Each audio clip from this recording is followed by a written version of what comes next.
crap. How do we define misogyny, or how does she define misogyny? What's the definition she gives of misogyny? I got this one. So she defines it as a system that functions to uphold male dominance by pushing women who violate patriarchal norms. Okay, right. So on page 71 in that second paragraph, misogyny is a system that functions to uphold male dominance by punishing women who violate patriarchal norms. What are patriarchal norms? What's patriarchy? I'm guessing a number of you know this. What does it mean? If you live in a patriarchal society, what does that mean? Society Run by men? Yeah, or where men dominate. Okay?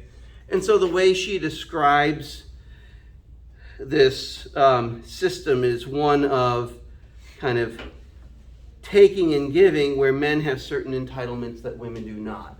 And so in a misogynistic system of dominance, when a man is rejected by a woman, it's frequently, again, not always, but frequently received as a slight to the man because he's being denied something to which he's entitled. Okay? In the context of dating, how does that misogyny often find expression? She talks about three forms of responses to rejection in a misogynistic context that are commonplace. What are they? Argumentation, guilt tripping, and denigration. Okay, argumentation, guilt tripping, and denigration, right? And if you look at, I'm not sure, I'd have to look up the source here. If you look at that text exchange on page 69, whether or not this is an actual text exchange or not, I don't know.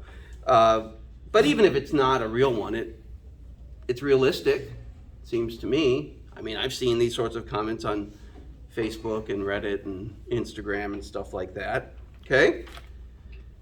And in that exchange, right, as she lays out, you find examples of argumentation, guilt tripping, and denigration. Okay? Calling the woman a bitch is an example of denigration. Guilt tripping, or I'm lonely and girls never like me, and I might commit suicide. And argumentation is not taking her rejection as the final word, but trying to justify himself to her. Okay? All right. Does that seem like, again, this is not true of all dating relationships, but does that seem to be a fairly accurate description of what women sometimes or even frequently experience? Yes. I'm going to guess here that we probably want to defer to the experiences of the women in the room, because as guys, we're going to be less inclined to say yes to this. And it may well be the case that you're all nice guys and you've never done anything like this. And if that's true, that's great. But this is not true of what the experiences actually are of many women. So in that sort of context, what does ghosting do for women? She draws an analogy between ghosting and something else. What is that analogy? Did you catch it?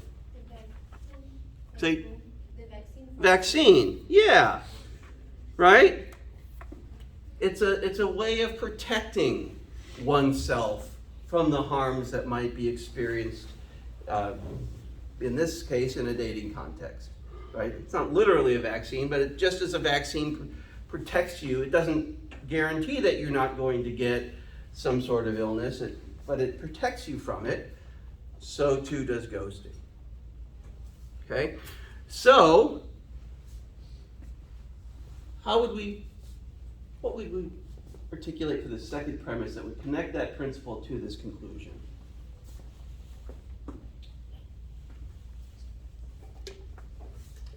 What do we want to have here? A reference to what? Ghosting and women. Ghosting in women. So, what does ghosting do for women? Protect them From? undeserved bad things from happening. Yeah, right? So if we want to put it, we don't have to use the exact same language that Dular has used here. We can capture her point in our own words, but we might say something like ghosting protects women from undeserved harm. Okay. So if, generally speaking, it's morally permissible for you, me, anybody, to protect themselves from undeserved harm, and if ghosting is a practice that protects women from undeserved harm, right, then according to Dular, it follows that it's morally permissible for women to ghost men. Now, I'm not suggesting you have to agree with this argument. I think it's an interesting argument. But you don't have to agree with it. But do you see the logic? Does it make sense? Does this seem to be an accurate representation of, and to capture the essence of what she's arguing here? Yeah. Okay. Let me ask this question. Is experiencing harm, according to Dular, a prerequisite for ghosting men? So does a woman have to be experiencing harm from a man in order to be justified in ghosting him? Or might it be the case that a woman could be justified in ghosting a man even if he's done nothing? So you might be thinking, I'm one of the nice guys. Nobody should ever ghost me. If you're a guy in the room, right? What is she saying there? Or is it not the case that you have to be experiencing undeserved harm to be justified in ghosting a man?